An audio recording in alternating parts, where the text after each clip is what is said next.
Hey guys, Jeremy here with Sellozo. Just want to talk to you about when you should be manually adding your negative keywords in your campaigns. So let's take a look. We got an account pulled up here, and we can go through. So Brock, when would somebody really want to go through and kind of manually start messing with the negative keywords in their campaigns? Yeah, that's a good question. I think people do it too often, to be honest.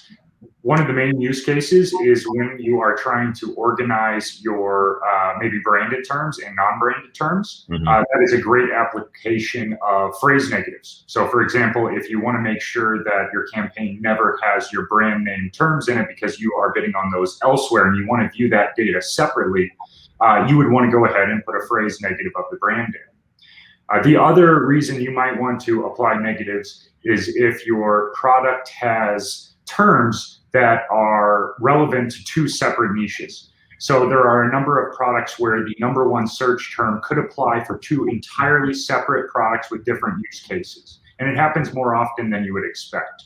And so there are situations where you want to apply negative keywords right from the beginning because you know that that product is different than the product that you're selling.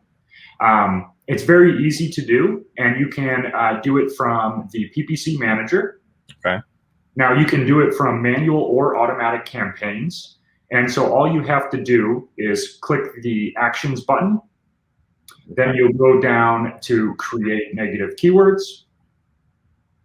And then you can pick what match type you would want to use. We really only recommend doing phrase negatives if you are doing something like cutting out all of your brand terms from that campaign.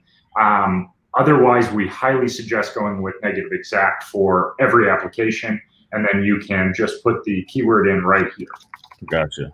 And while you're typing those, why would you prefer the phrase negative over the exact match negatives when you're doing a brand difference? Yeah, phrase negative is when you're trying to take a widespread, essentially cutting off total volume to that. So for the brand, you don't want any branded terms.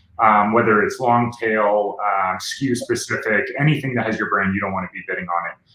Negative exact we recommend for really every other situation because it gives you more control. We would prefer you to add many negative exact matches rather than one phrase match because a single phrase match might actually be cutting out some really positive keywords. Gotcha. Okay, that makes sense.